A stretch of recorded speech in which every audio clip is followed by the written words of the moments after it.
Bienvenue dans cette nouvelle édition de Politicia, votre hebdomadaire qui passe au peigne fin l'actualité du continent. Deux parties aujourd'hui. Première escale, la République démocratique du Congo. L'opposition congolaise dans sa quasi-totalité s'est retrouvée les 8 et 9 juin dernier en Belgique, et ce pour s'accorder sur une stratégie commune dans le but d'obtenir le départ du président Joseph Kabila à la fin de son mandat en cours, soit le 19 décembre prochain à minuit. Alors qu'est-ce qui est ressorti de ce que l'on surnomme le conclave de Bruxelles? Élément de réponse dans quelques instants. Et puis direction le Togo avec la grogne de l'opposition. Eh bien cette opposition, elle hausse le ton en invitant notamment des milliers de Togolais à marcher dans les rues. Objectif, mettre la pression sur le gouvernement et accélérer le pas vers des réformes très attendues. Alors tout d'abord, la rencontre qualifiée d'historique de grands ténors de l'opposition de la République démocratique du Congo. Ils ont répondu à l'appel d'Étienne Tshisekedi, le président de l'Union pour la démocratie et le progrès social. Ils ont participé à un conclave de plusieurs jours. C'était en banlieue bruxelloise, à Jeanval. Alors si les objectifs de cette rencontre sont clairs, eh bien son impact fait l'objet d'un débat auquel nous tenterons de contribuer. Et nous sommes en compagnie de monsieur Nzamba Brice. Vous êtes président du Cercle de réflexion La Rupture. Vous êtes également avocat au barreau de Paris. Soyez le bienvenu. Merci Anne-Marie. Bienvenue également à vous, monsieur Jean-Martin Moukonkole. Vous êtes secrétaire général de l'UDA originelle.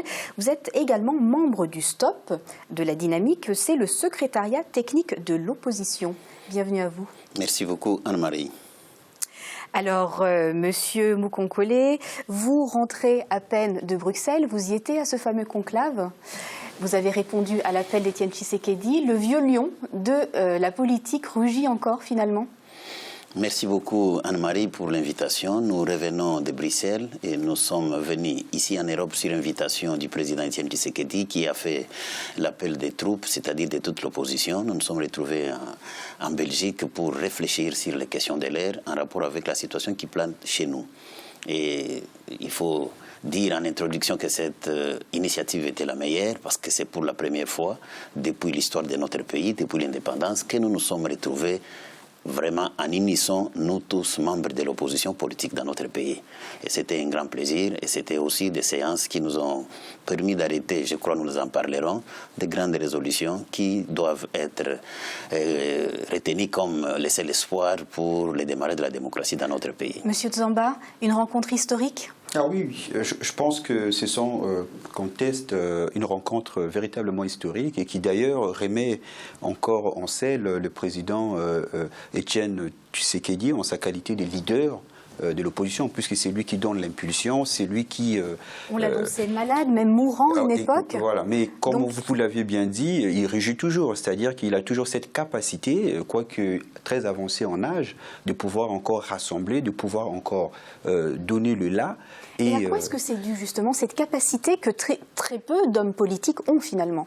Oui, mais il faut dire que le personnage d'Étienne Tshisekedi a traversé quasiment toute l'histoire politique du Congo démocratique. Depuis le défunt président Mobutu, à l'époque, il a été quand même un grand opposant et il a connu aussi l'arrivée au pouvoir de Désiré Kabila. Il était aussi opposant.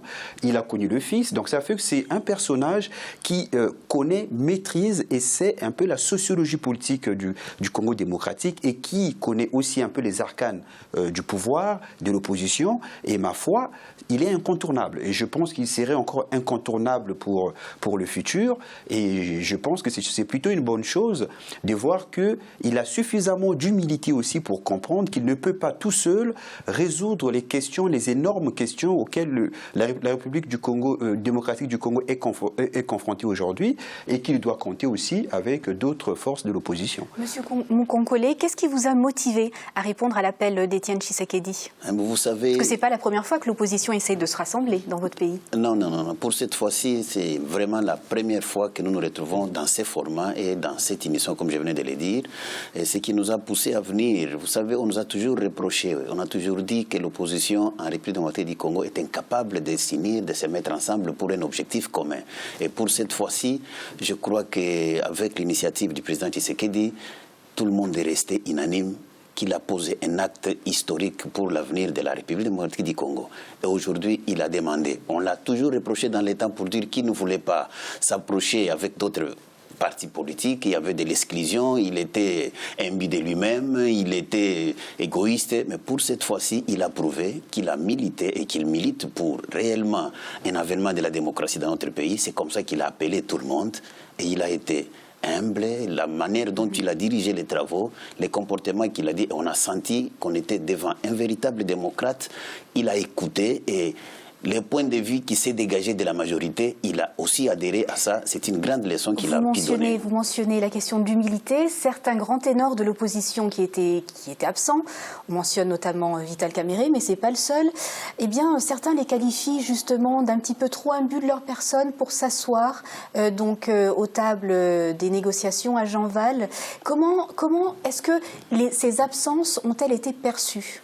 Non, je crois que ce n'est pas tellement un problème. Je ne dis pas que Vital Kamerhe, il est imbu de lui-même, mais c'est parmi... Mais est-ce qu'il ne s'isole pas finalement encore un peu plus? Je pense qu'il avait un autre agenda, il avait d'autres rendez-vous, c'est ce qui a fait qu'il ne soit pas à Genval, je ne pense pas. Parce que certains membres, en tout cas de son parti, étaient présents.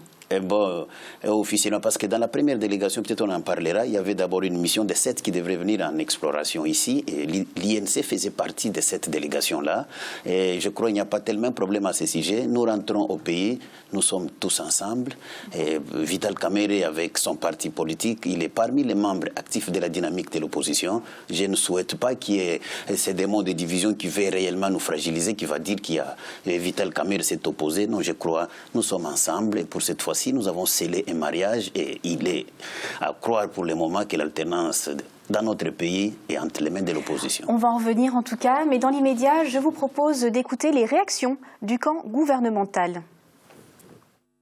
La majorité présidentielle rejette toutes les résolutions adoptées par ce conclave comme constitutives d'une tentative de coup d'État.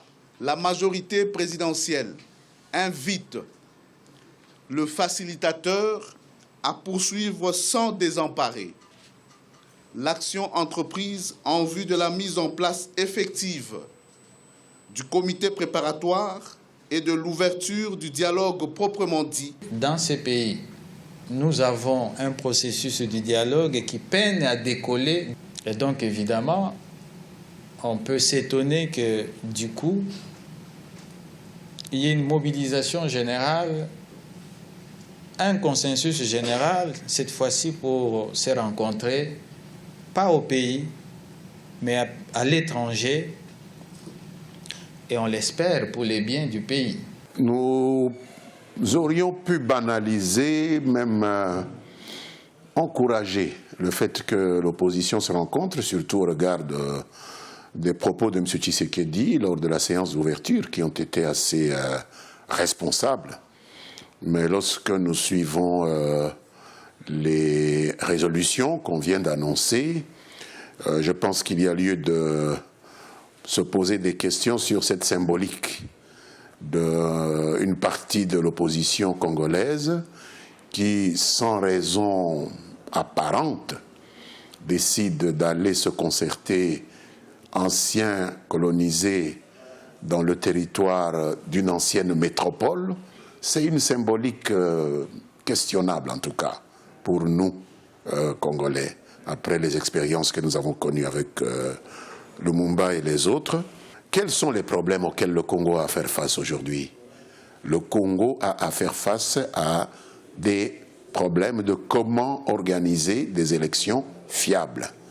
Comment avoir des élections plus correctes que celles qui se sont déroulées en 2006 et 2011. Des élections apaisées. Comment arriver à sécuriser l'ensemble du territoire? Nous avons des problèmes à Béni. L'armée est en train de se battre avec des moyens importants que nous devons distraire des questions du développement pour les affecter à la chasse aux terroristes. Et au lieu de parler de toutes ces questions, nous avons assisté à quoi? À un défoulement. Des gens qui sont allés se défouler pour la haine qu'ils éprouvent vis-à-vis d'un individu. Vous savez, c'est Kabila, etc. C'est un baroud d'honneur de monsieur que l'on disait malade, vieux, etc. Et d'autres on dit maintenant qu'il reprend le contrôle de l'opposition. Donc des questions individuelles.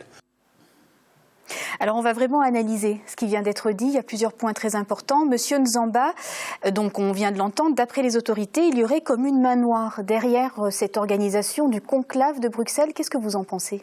Écoutez, moi je pense qu'on est en politique. On est en politique, donc il va de soi que quand on veut déstabiliser son adversaire, il faut essayer d'attirer un peu autour du fait par lequel on croit qu'il y a une possibilité de déstabiliser son pouvoir, de pouvoir diaboliser un peu donc le conclave tel que ça s'est passé. Donc on pense que, puisque ça s'est passé à Bruxelles, en Belgique, ancienne puissance coloniale, et on craint que la Belgique soit derrière cette manœuvre politique, et donc la finalité serait donc de déstabiliser le régime du président Kabila, et donc on essaie de diaboliser. Mais bon, à la vérité, il faut être quand même honnête. Aujourd'hui, le président Kabila, s'il est là, il a eu le soutien de la communauté internationale à un moment donné, et peut-être qu'encore aujourd'hui, puisque par ailleurs, son gouvernement a pu dialoguer quand même avec les responsables de l'ONU pour précisément avoir des accords pour la sécurisation du territoire. Donc, mais c'est vrai qu'on se pose, excusez-moi de vous interrompre, c'est vrai qu'on se pose vraiment la question de savoir pourquoi se réunir aussi massivement loin de Kinshasa. Et d'aucuns, d'ailleurs, il y a beaucoup de critiques qui relèvent le coût financier de ce conclave, qui parlent même, et je reprends d'ailleurs les propos de Vital Kamerhe, d'une opposition caviar. Est-ce qu'il n'y a pas quand même un élément de vérité derrière? Pourquoi vraiment se réunir en dehors de Kinshasa, puisqu'il y a quand même une relative liberté d'expression dans le pays? Oui, moi je retournerai la question. Je dirais pourquoi ne pas se réunir à Bruxelles et seulement à Kinshasa? Est-ce que les opposants congolais n'auraient pas le droit de se réunir où ils veulent? Je pense qu'il faut aussi retourner la question parce que avec ce qui se passe à Kinshasa, est-ce que ça aura le même impact que dans le pays?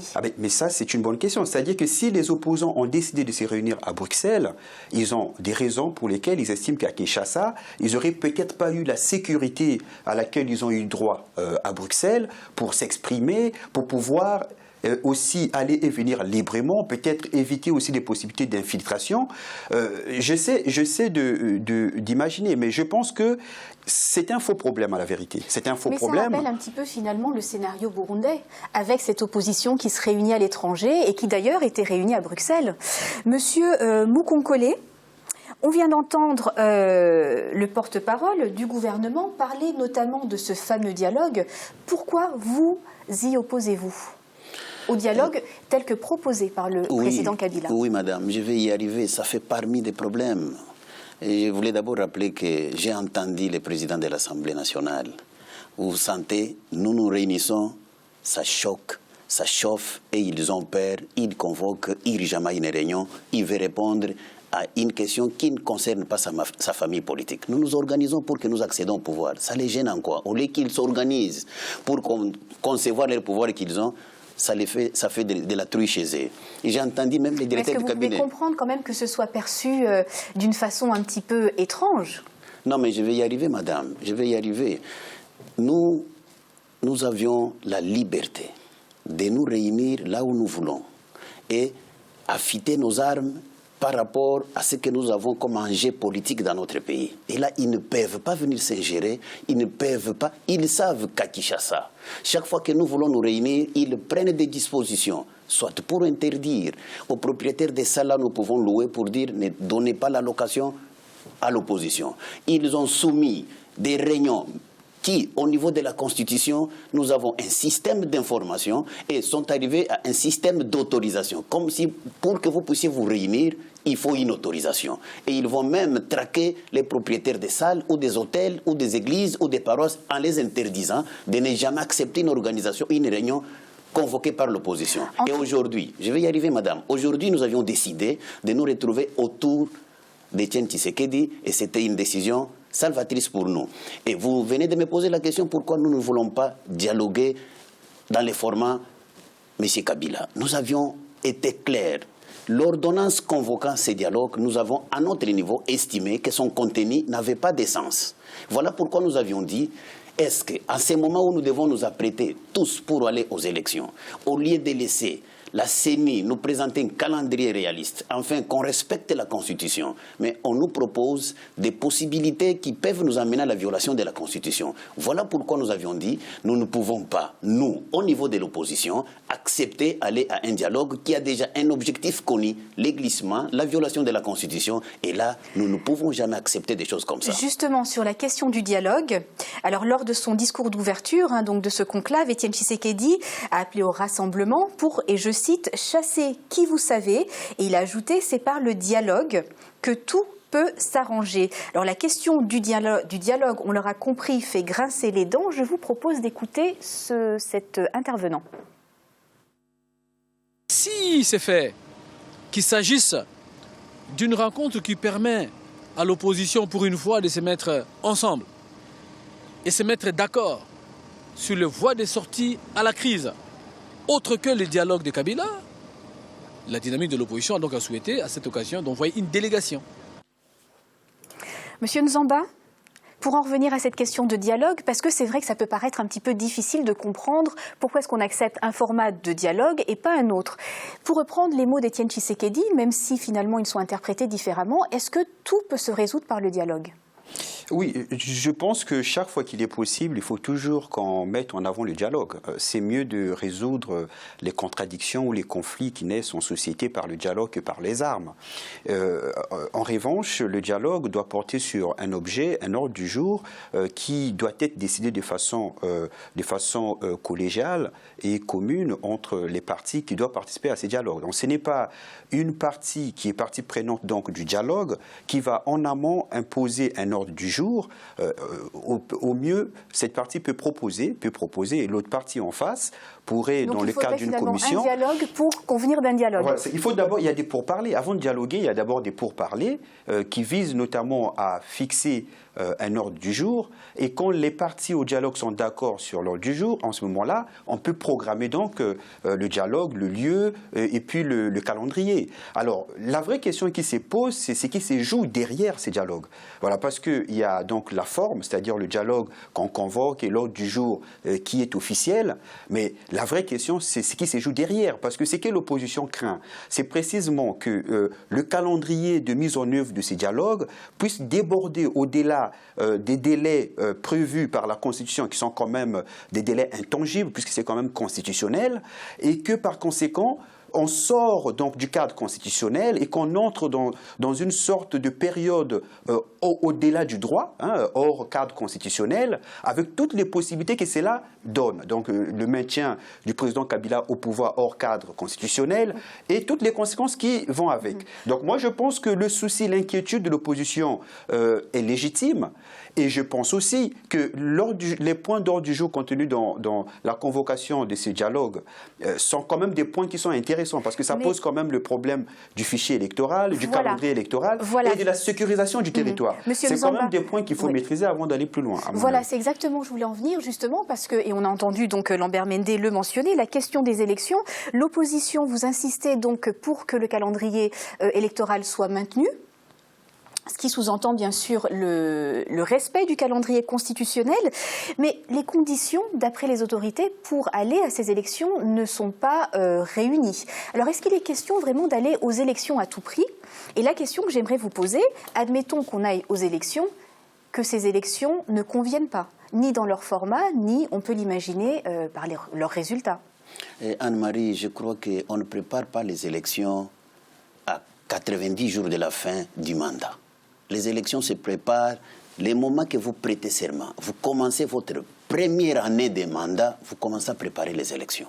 Et donc s'il n'y a pas d'élection, si la campagne, puisque vous avez signé un accord à Jean-Val, et dans le cadre de cet accord, il y a notamment le lancement de la campagne électorale au 19 septembre, si je me trompe. Et donc, si ça ne démarre pas, que proposez-vous ? Madame, nous avons une constitution qui est très riche, qui a prévu toutes les circonstances dans lesquelles nous devons nous retrouver. Au cas où nous arrivons à ce délai qui est prévu par la Constitution pour qu'on organise les élections, c'est-à-dire le 19 septembre, par exemple, s'il n'y a pas lancement, appel à la candidature au niveau de la présidentielle, nous prendrons acte qu'on a encore violé la Constitution à ce niveau-là, et la même Constitution a prévu des mesures.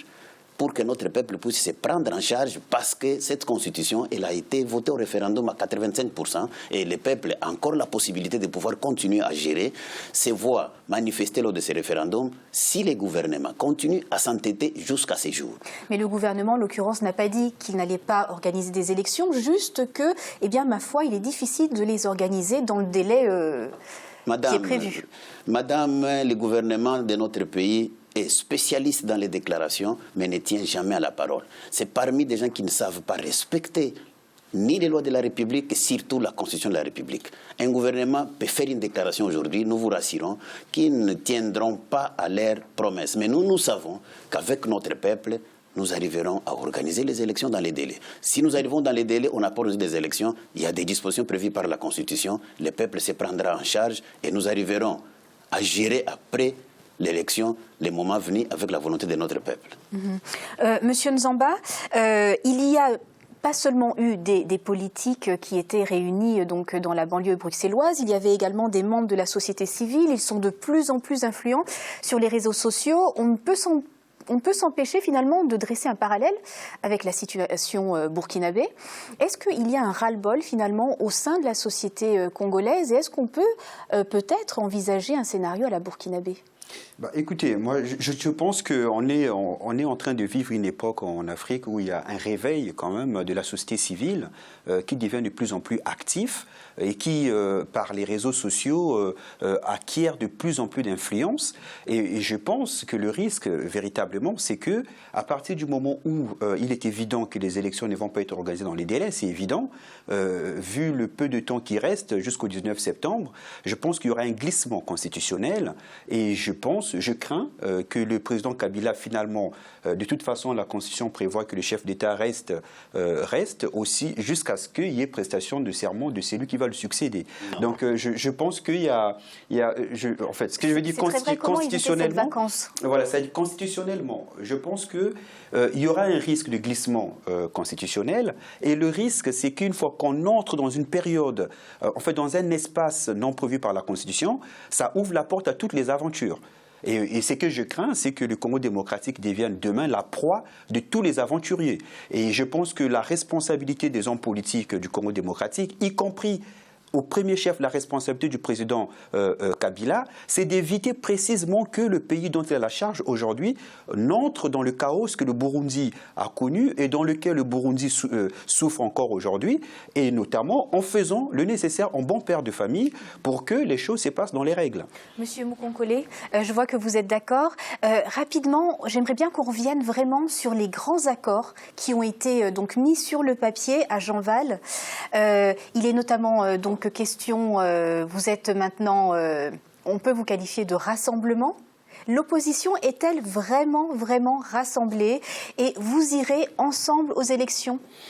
Oui, Anne-Marie, nous sommes pour le moment autour d'un idéal commun. Même ceux qui n'étaient pas présents?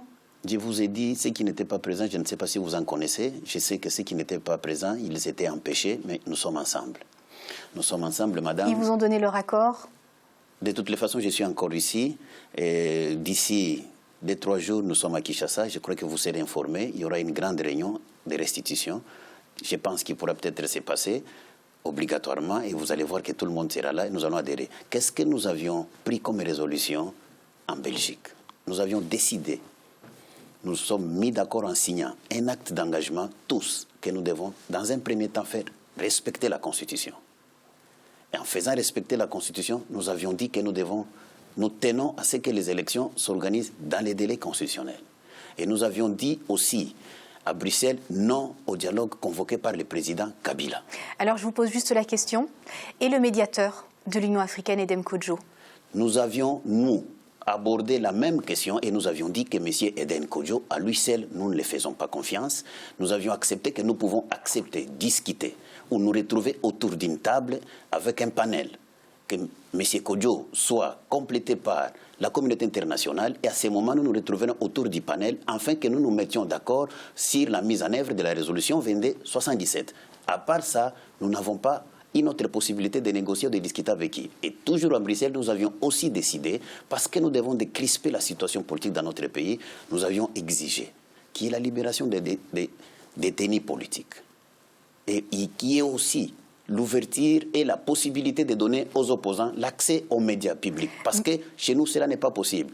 Tout média, ou bien, oui, tout média de l'opposition ne peut pas émettre dans notre pays, sont des médias qui sont fermés. C'est parmi des résolutions que nous avions pu décider. Excusez-moi, juste avant de terminer, j'aimerais vous poser une dernière question. Ces accords, évidemment, vous les avez appropriés, mais quelle est votre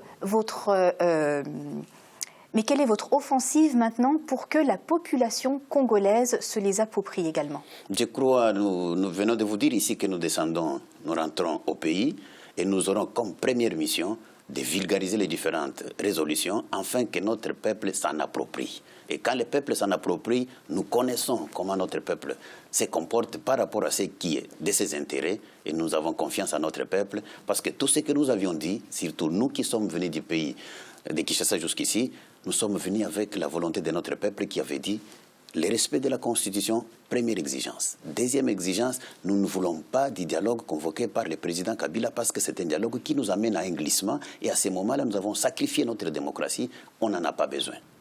Merci beaucoup, Monsieur Boukonkole, d'avoir participé à notre débat. C'est à moi de vous remercier, Anne-Marie. Merci également à vous, Monsieur Nzamba. Je vous remercie, Anne-Marie. Merci. Fin de cette première partie. On se retrouve dans quelques instants pour parler du Togo.